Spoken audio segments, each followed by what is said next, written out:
selamat pagi dan selamat beribadah kepada semua yang masih setia di dalam ibadah melalui platform online pada hari ini. Kita bersyukur karena kita telah masuk di dalam bulan yang baru dan kamu masih setia di dalam ibadah online ini. Kita sangat mengucap syukur atas komitmen yang telah kamu berikan di dalam pelayanan online ini. Dan kita juga mengucap syukur atas setiap yang kamu lakukan di dalam pelayanan tubuh Kristus ini. Saya harap Allah dimanapun kamu berada pada ketika ini, semoga kasih dan damai sejahtera yang datang daripada Tuhan Yesus Kristus menyertai dan melindungi kamu sekalian. Mari kita persiapkan hati kita untuk masuk dalam ruangan ibadah pada hari ini. Mari kita berdoa bersama-sama. Bapa yang bertakhta dalam kerajaan surga yang telah kami kenal melalui anakmu Yesus Kristus dan juga persekutuan Roh Kudus, kami sangat mengucap syukur kami diberikan kesempatan sekali lagi untuk beribadah bersama-sama pada hari ini. Dan kami percaya Tuhanlah yang akan memimpin ibadah kami supaya kami diberkati oleh pelayanan yang ada pada hari ini melalui pujian, melalui pemberitaan firman Tuhan dan juga melalui pemberian kami kepada Tuhan. Kami mau menyerahkan ibadah pada hari ini pada permulaan, pertengahan hingga akhirnya di dalam pimpinan Tuhan. Biarlah kehendak Tuhan yang terjadi. Di dalam nama Yesus kami berdoa. Amin.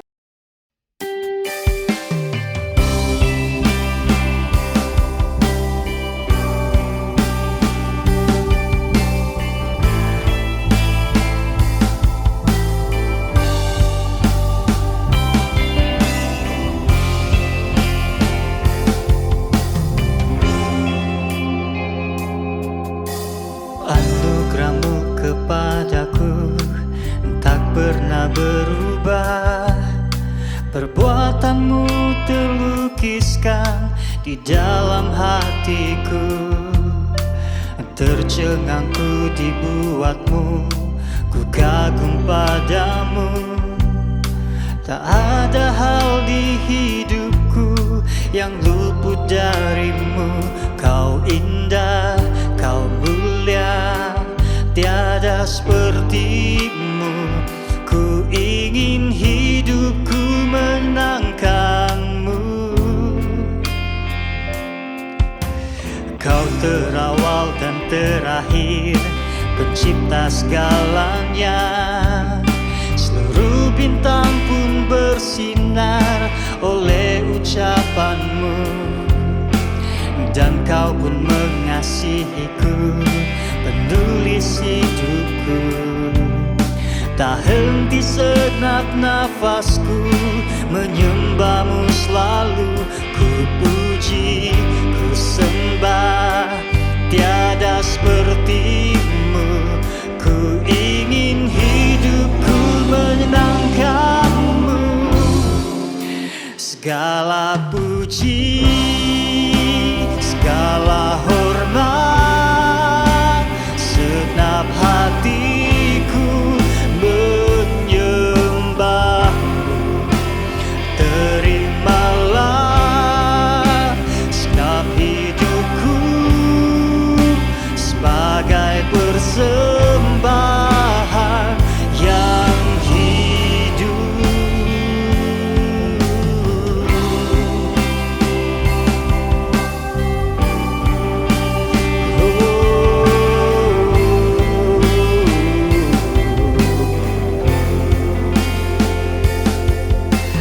Kau terawal dan terakhir, pencipta segalanya. Seluruh bintang pun bersinar oleh ucapanmu. Dan kau pun mengasihiku, penulis hidupku. Tak henti segenap nafasku menyembahmu selalu. Ku puji, ku sembah, tiada sepertimu. Ku ingin hidupku menangkanmu.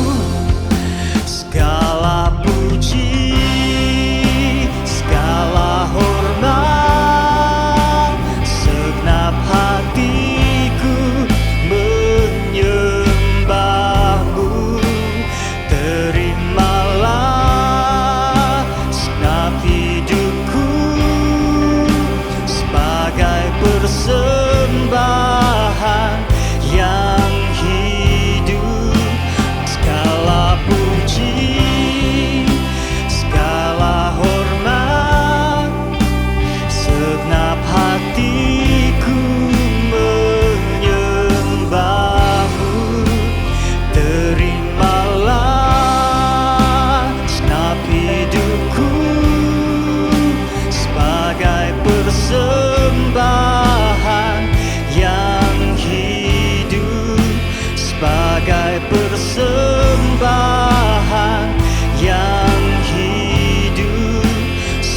sebagai persembahan yang hidup, sebagai persembahan yang hidup bagimu.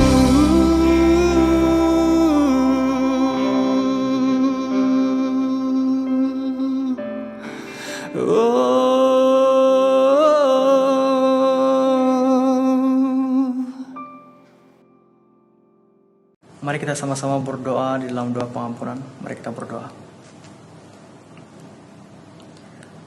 Tuhan Bapa Surgawi yang Maha Suci dan Maha Pemurah, kami menyadari bahwa kami adalah orang-orang yang berdosa dan kami sangat memerlukan belas kasihan-Mu. Dan sekarang kami mengaku di hadapan-Mu atas segala dosa kami di dalam pikiran, perkataan, dan kelakuan. Kami mohon Engkau mengasihani dan memberi anugerah pengampunan-Mu, karena kami senantiasa menuruti hawa nafsu dan melawan kehendak-Mu yang suci, tamak akan kepentingan duniawi dan memandang rendah akan berkat surgawi, serta mensia-siakan kasih dan kemurahan Bapa Surgawi. Kami senantiasa kurang beriman dan juga kurang berkelakuan baik. Kami juga tidak mementingkan pekerjaan surgawi serta kehidupan rohani, tidak mempunyai kesaksian yang baik terhadap sesama manusia, dan memang tidak layak disebut yang setia di hadapan Tuhan. Ya Tuhan, kasihanilah kami dan ampunilah kami. Sucikan kami dengan darah Kristus dan penuhilah kami dengan kuasa Roh Kudus, agar kami dapat dikuatkan kembali untuk melayani Engkau dengan penuh setia. Kami berdoa dalam nama Tuhan Yesus Kristus. Amin.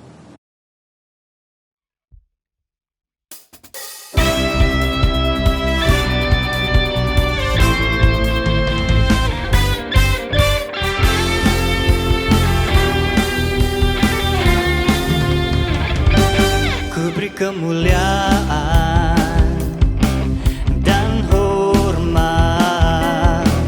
ku angkat suara pujian, ku agungkan nama-Mu. Ku beri kemuliaan dan hormat, ku angkat suara pujian, ku agungkan nama-Mu. Sebab Kau besar, perbuatanmu ajaib, tiada seperti Engkau, tiada seperti Engkau. Sebab Kau besar, perbuatanmu ajaib, tiada seperti Engkau, tiada seperti Engkau.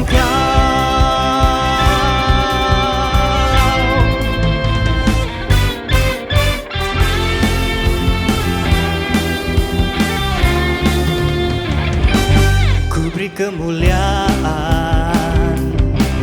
dan hormat, ku angkat suara pujian, ku agungkan nama-Mu.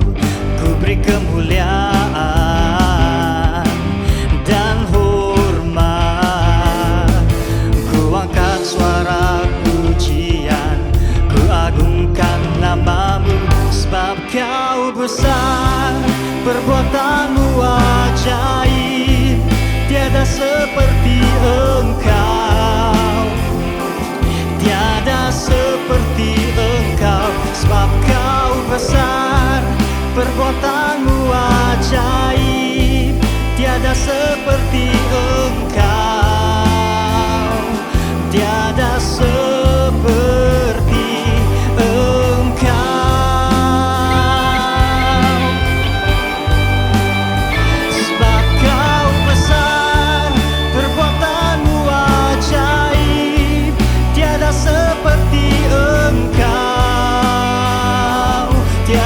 Seperti Engkau, sebab Kau besar, perbuatan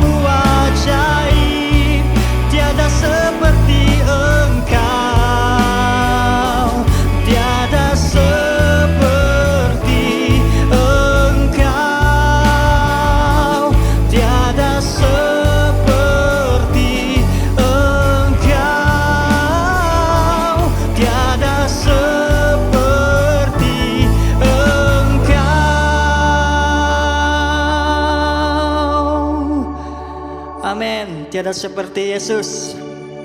Mari kita bersama melafazkan pengakuan iman rasuli.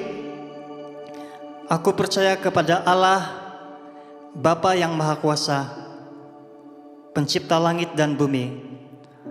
Aku percaya kepada Yesus Kristus, anaknya yang tunggal Tuhan kita, yang dikandung daripada Roh Kudus, lahir dari anak darah Maryam, yang menderita di bawah pemerintahan Pontius Pilatus, disalibkan, mati dan dikuburkan, turun ke dalam kerajaan maut, dan pada hari yang ketiga bangkit pula dari antara orang mati, naik ke surga, duduk di sebelah kanan Allah, Bapa yang Maha Kuasa, dan dari sana Ia akan datang untuk menghakimi orang yang hidup dan yang mati. Aku percaya kepada Roh Kudus, gereja yang kudus dan am, persekutuan orang kudus, pengampunan dosa, kebangkitan tubuh, dan hidup yang kekal. Amin.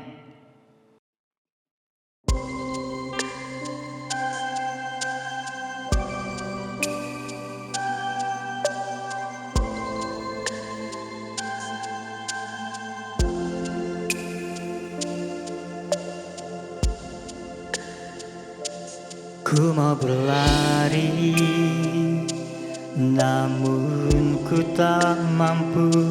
Ku mau berdiam, suaramu ajaib. Kau memanggilku, kau mengangkatku di tengah badai kehidupan.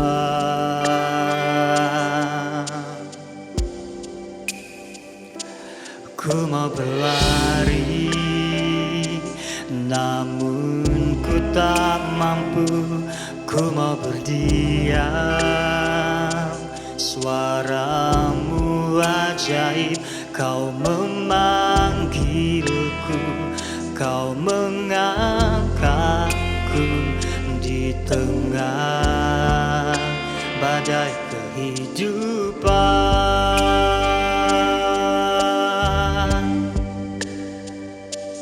Karena anugerah-Mu, karena kasih setia-Mu, ku mampu berdiri, ku mampu melangkah. Semuanya karena kasih-Mu.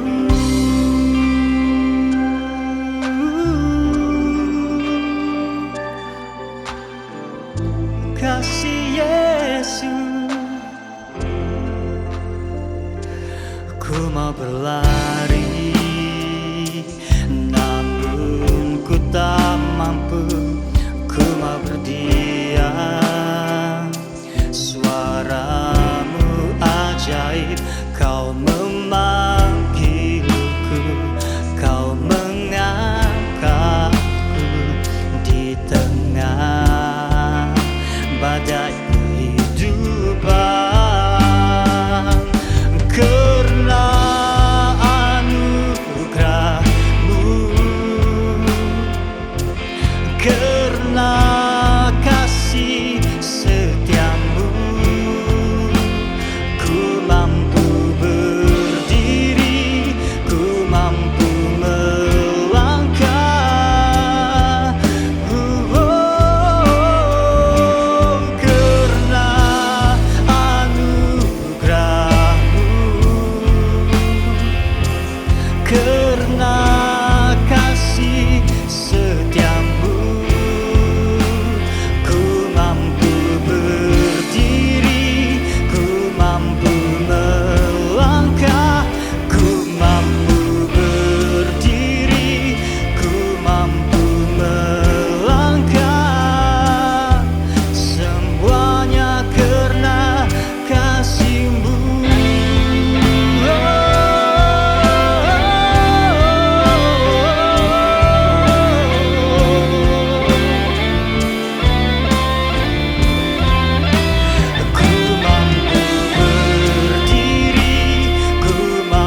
Shalom, selamat pagi dan selamat beribadah kepada semua yang masih setia dalam ibadah melalui platform online pada hari ini. Apa kabar? Saya harap kalau dimanapun kita berada pada ketika ini, semoga kita masih berada dalam keadaan yang luar biasa dan sudah semestinya kita masih merasakan perlindungan, berkat yang datang daripada Tuhan Yesus Kristus.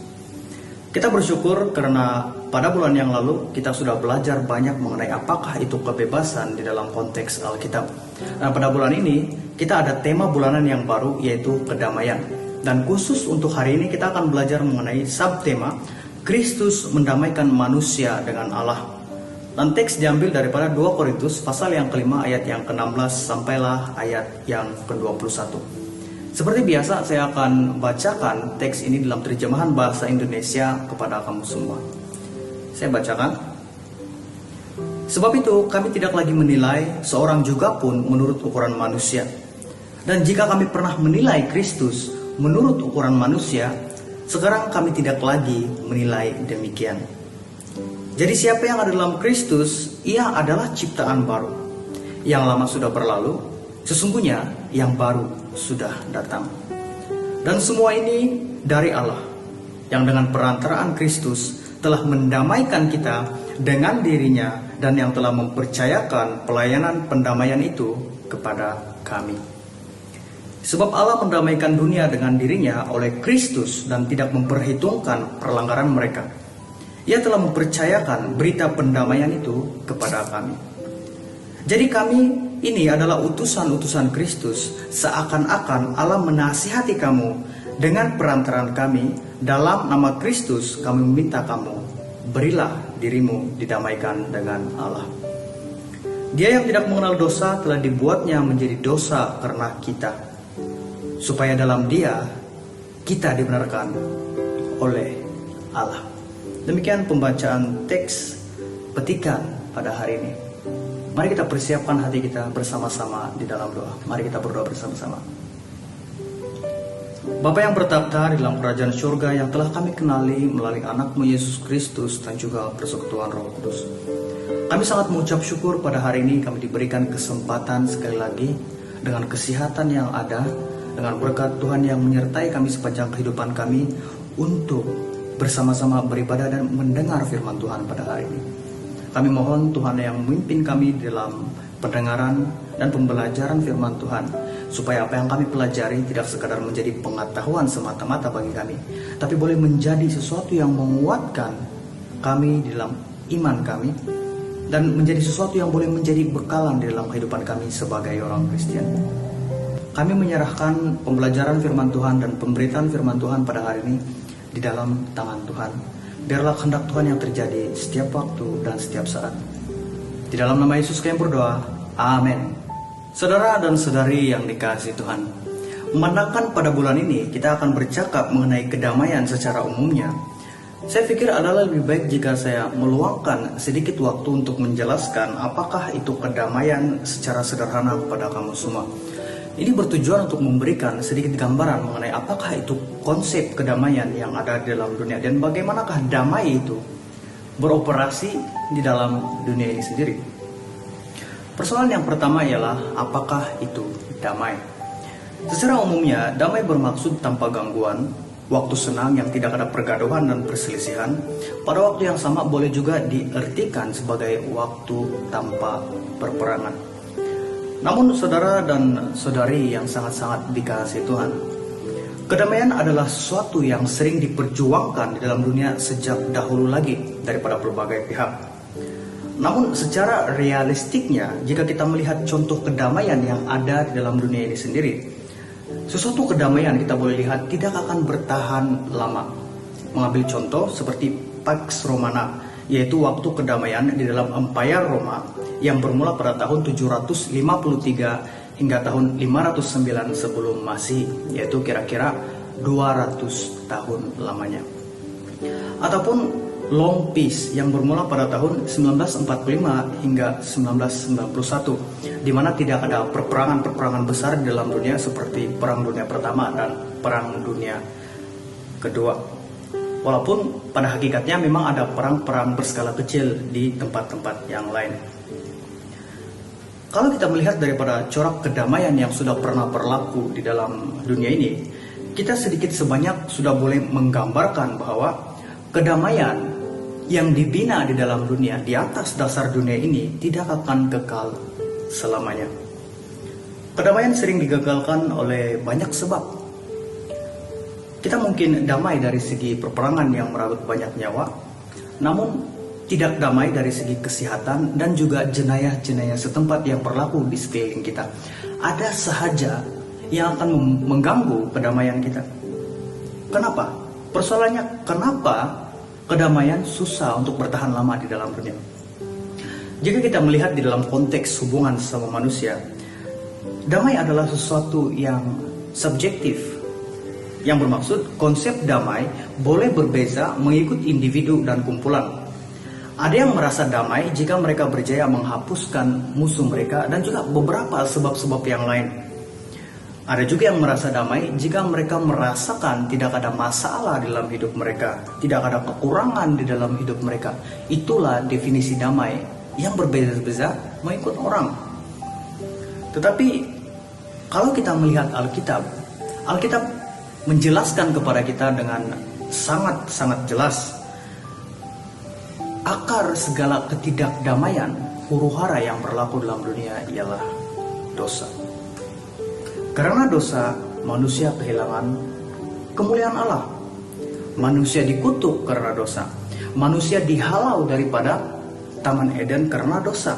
Dan karena dosa, etika dan moral manusia dikuasai olehnya. Sebab itu, damai sangat susah dipelihara di dalam dunia. Damai adalah sesuatu yang boleh dibina, tetapi sukar untuk dipertahankan. Antara sebab yang lain ialah karena damai bersandarkan pengharapan kepada manusia dan bukan kepada Tuhan. Orang mencari damai daripada manusia dan bukan daripada Tuhan. Seperti dalam Mazmur 118 ayat yang ke-8 mengatakan demikian.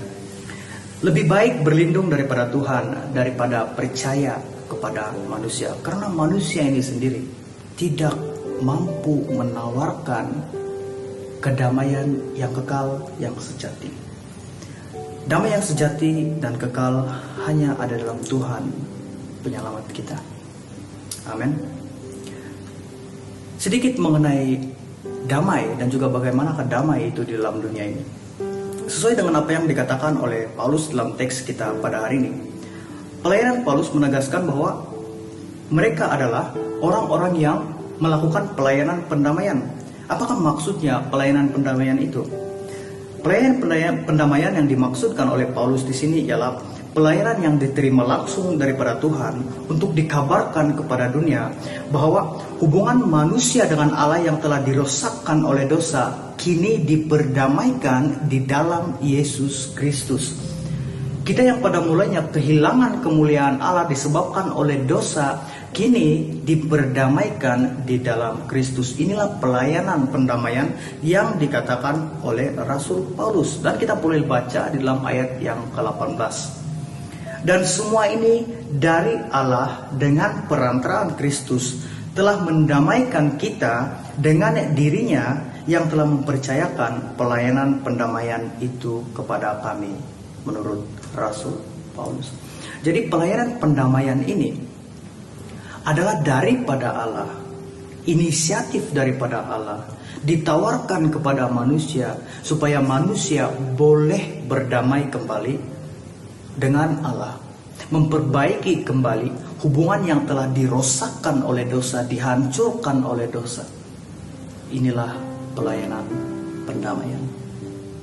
Ketika saya sedang mempersiapkan khotbah ini, saya teringat akan satu peristiwa yang berlaku ketika saya masih kecil, di mana saya dan kawan-kawan saya sering bertengkar. Kami bergaduh disebabkan oleh banyak hal.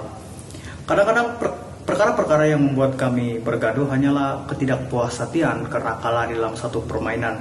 Apalagi kalau kalah karena ditipu. Karena meskipun community kami sangat kecil pada ketika itu, kami sangat kompetitif, kami sering bersaing-saing dan tidak mau kalah di antara satu sama lain. Pernah terjadi satu pergaduhan di dalam permainan guli di kalangan rekan-rekan karena ketidakpuashatian yang terjadi dalam permainan itu. Dan pergaduhan itu berlanjutan selama beberapa hari tidak berteguran dan saling menjauhkan diri antara satu sama lain. Saling menjeling, melihat saja dan membuat wajah-wajah yang tidak sepatutnya. Namun apa yang terjadi setelah beberapa hari ialah mungkin karena masing-masing sudah merasa kesunyian karena tidak ada teman bermain. Karena bayangkan saja jika komunitas sangat kecil dan saling bergaduh antara satu sama lain, memang tidak ada teman lain lagi untuk bermain selain daripada teman yang sudah kita membuat permusuhan dengannya. Nah, oleh itu, siapa yang lebih berani, meskipun pada hakikatnya dia tidak bersalah, akan terlebih dahulu meminta maaf. Dan biasanya apabila satu pihak sudah meminta maaf, yang satu juga akan meminta maaf kembali, dan barulah ada timbul kedamaian di dalam komuniti kecil kami pada ketika itu. Saya mau mengasihkan cerita ini sebagai ilustrasi tema kita pada hari ini, yaitu Yesus mendamaikan kita dengan Allah. Seperti yang telah kita pelajari, setelah kejatuhan manusia di dalam dosa di Taman Eden, manusia sehingga pada saat ini tidak pernah berhenti untuk melakukan dosa. Kita masih melawan kehendak Allah yang suci, kita mengabaikan kehidupan rohani dan memandang rendah berkat surgawi setiap waktu. Dan kesemua pelanggaran ini membuatkan manusia menjadi musuh kepada Allah. Dan layaknya kita ini semua dihukum atas pelanggaran-pelanggaran yang kita telah lakukan di hadapan Allah. Namun saudara dan saudari yang dikasihi Tuhan, karena begitu besar kasih Allah akan dunia ini, Allah dengan kehendak dan inisiatif Allah sendiri telah menawarkan pendamaian melalui Yesus Kristus. Meskipun pada awalnya manusialah yang terlebih dahulu memberontak terhadap Allah, tetapi Allah terlebih dahulu menawarkan pendamaian. Allah terlebih dahulu menghulurkan tangannya kepada manusia, menjangkau manusia, mengangkat manusia daripada kematian dan mengangkatnya, memindahkan kepada kehidupan. Oleh itu, siapa yang percaya kepada Yesus tidak lagi bermusuhan dengan Allah, tetapi diperdamaikan dengan Allah karena kebenaran Yesus menjadi kebenaran kita. Kita lihat di dalam ayat yang ke-21. Dia yang tidak mengenal dosa telah dibuatnya menjadi dosa karena kita, supaya dalam Dia kita dibenarkan oleh Allah. Maksudnya di sini ialah dosa yang telah lama kita lakukan, yang sering kita lakukan, dipikul oleh Yesus, dibawa oleh Yesus, meskipun itu bukan miliknya, tetapi dijadikan miliknya supaya kita dibenarkan di hadapan Allah. Supaya kita boleh mempunyai persekutuan semula dengan Allah. Supaya melalui Yesus hubungan kita dengan Allah yang telah dicemarkan, dirosakkan dengan dosa, diperbaiki semula. Sebab itu Paulus membawa message pendamaian ini di dalam pelayanannya. Meskipun kalau kita melihat perjalanan pelayanan Paulus bukanlah dipenuhi dengan keluar biasaan, tidaklah dipenuhi dengan kesenangan, tidaklah dipenuhi dengan kelimpahan, tetapi dia tetap menjalankan pelayanan pendamaian ini di dalam penderitaannya. Kita mungkin tidak dapat melihat apa yang menjadi sumber kekuatan Paulus dalam teks kita pada hari ini. Tapi jika kita membaca teks sebelumnya, yaitu dalam pasal yang keempat ayat yang ke-16 hingga ayat yang ke-18, kita akan dapat gambaran mengenai perjalanan pelayanan Paulus dan mengapakah pelayanan pendamaian ini sangat penting untuk dia beritakan kepada jemaat-jemaat. Saya bacakan pasal yang keempat ayat 16 hingga ayat yang ke-18. Sebab itu kami tidak tawar hati, tetapi meskipun manusia lahiriah kami semakin merosot, namun manusia batiniah kami dibaharui dari sehari ke sehari. Sebab penderitaan ringan yang sekarang ini mengerjakan kemuliaan kekal melebihi segalanya, jauh lebih besar daripada penderitaan kami. Sebab kami tidak memperhatikan yang kelihatan, melainkan yang tak kelihatan. Karena yang kelihatan adalah sementara, sedangkan yang tidak kelihatan adalah kekal. Dan jika kita lanjutkan dalam pasal yang kelima, kita boleh melihat dengan jelas apakah yang dimaksudkan oleh Paulus di dalam pasal yang keempat, yaitu mengenai surga, satu kediaman yang kekal, tempat yang bukan diciptakan oleh manusia.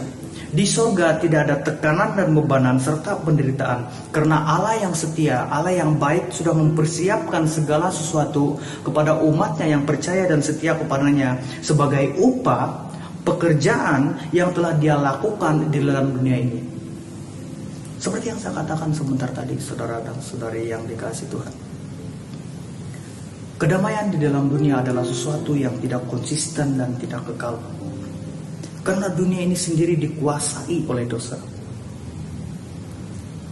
Namun seperti yang dikatakan oleh Rasul Paulus sebentar tadi,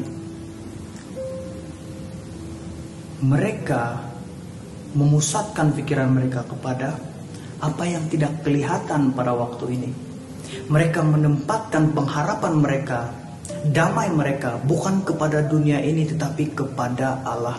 Inilah yang menguatkan mereka di dalam pelayanan mereka, dan inilah yang diberitakan mereka kepada jemaat-jemaat yang mereka layani.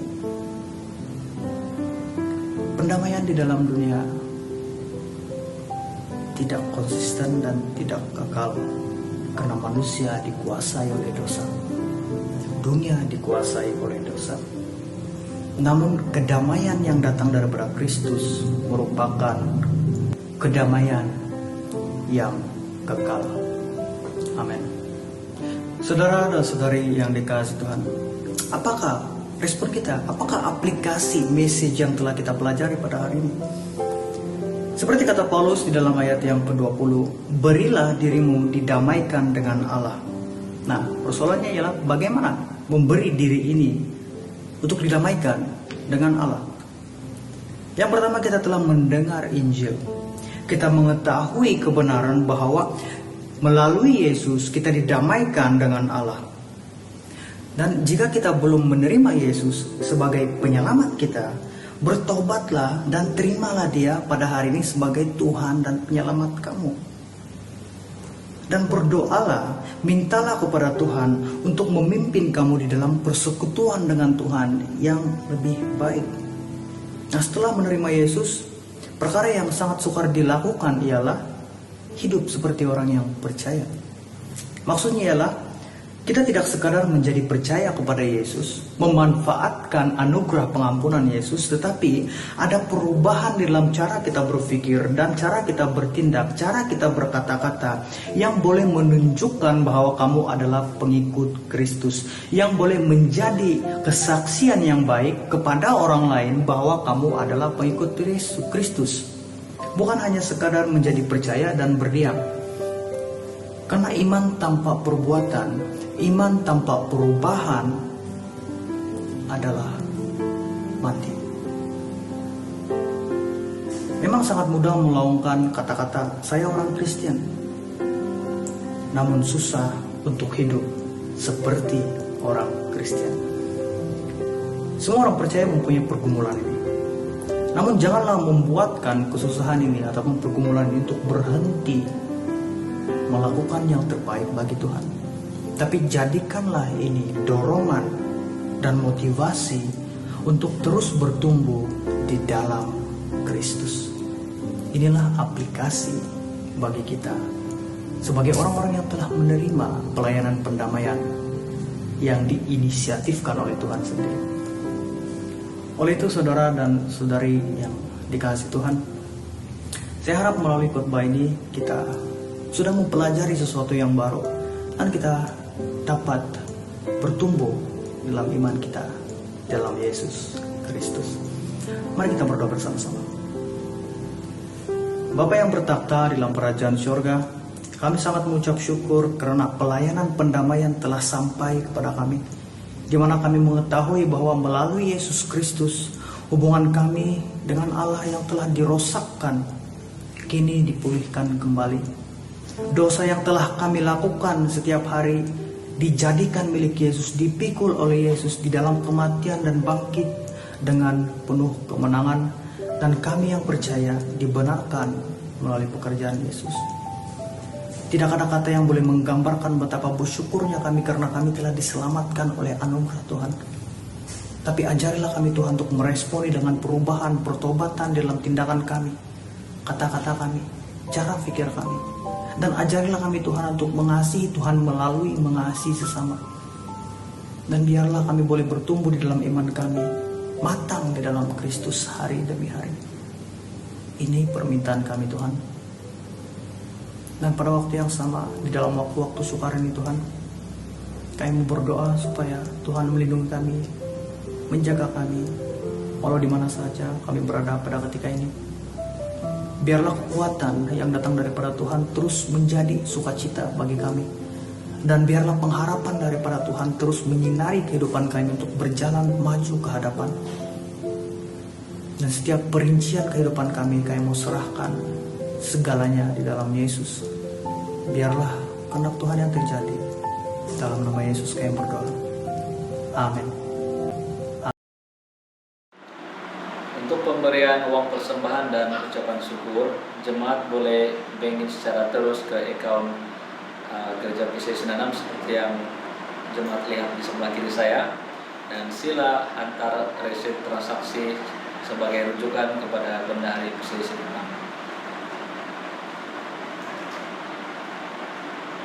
Mari kita berdoa untuk uang persembahan. Bapa di surga, kami bersyukur karena Engkau memberkati kami walaupun dalam keadaan yang sangat sukar. Kami percaya Engkau bisa berada di pihak kami. Dan ajari kami Tuhan Yesus supaya sentiasa bersyukur dengan apapun yang kami ada pada saat ini Bapa di surga. Dan terima kasih karena Engkau mengajarkan kami bagaimana berdoa. Bapa kami yang di surga, kuduskanlah nama-Mu, datanglah kerajaan-Mu, jadilah kehendak-Mu di bumi seperti di surga. Berikanlah kami pada hari ini makanan kami yang secukupnya, dan ampunilah kami akan kesalahan kami, seperti kami juga mengampuni orang yang bersalah kepada kami. Dan janganlah membawa kami ke dalam pencobaan, tapi lepaskanlah kami daripada yang jahat. Karena Engkaulah yang mempunyai kerajaan dan kuasa dan kemuliaan sampai selama-lamanya. Amin.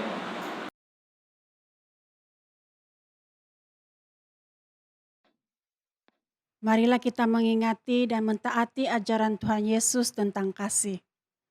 Tuhan Yesus berkata, "Kasihilah Tuhan Allahmu dengan segenap hati dan dengan segenap jiwamu dan dengan segenap akal budimu." Itulah hukum yang terutama dan yang pertama. Dan hukum yang kedua yang sama dengan itu ialah, "Kasihilah sesamamu manusia seperti dirimu sendiri."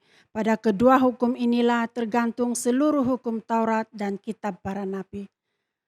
Saya mau membawa jemaat sekalian untuk doa berkat. Mari kita berdoa. Marilah kita pulang dengan membawa berkat daripada Allah kita, anugerah Tuhan Yesus Kristus, kasih Allah Bapa dan persekutuan Roh Kudus menyertai kita sekalian sekarang dan selama-lamanya. Amin.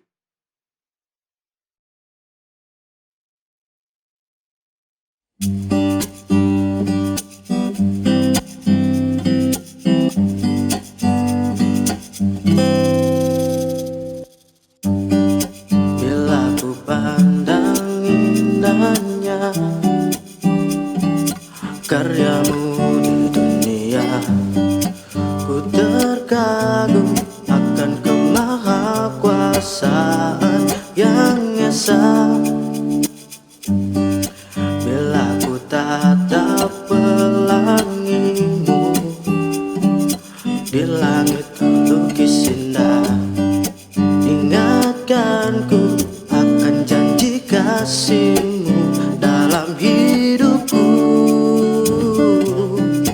Tak dapat ku bayangkan betapa berharganya diriku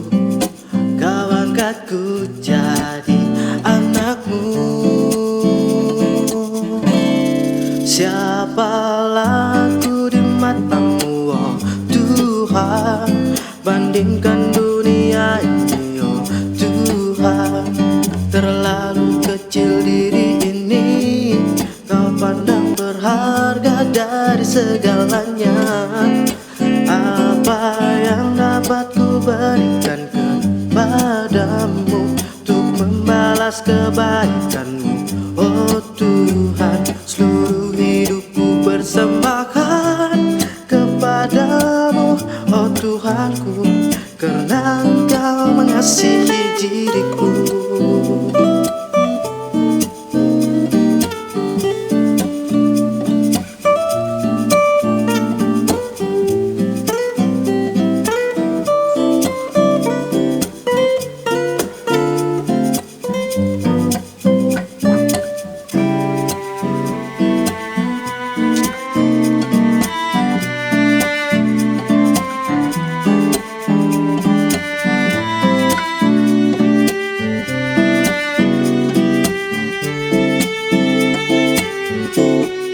Siapalah aku di matamu, oh Tuhan, bandingkan dunia ini, oh Tuhan.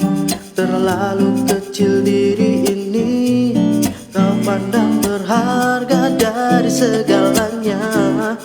Apa yang dapat ku berikan kepadamu untuk membalas kebaikanmu, oh Tuhan. Seluruh hidupku persembahkan kepadamu, oh Tuhanku, oh Tuhanku. Siapalah aku di matamu, oh Tuhan, bandingkan dunia ini, oh Tuhan. Terlalu kecil diri ini, Kau pandang berharga dari segalanya. Apa yang dapat ku berikan kepadamu untuk membalas kebaikanmu, oh Tuhan. Seluruh hidupku persembahkan kepadamu, oh yeah, oh, oh, oh.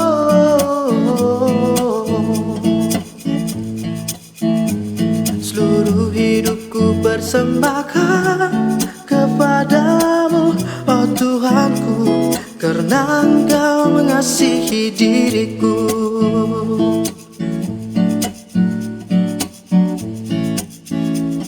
Karena Engkau mengasihi diriku.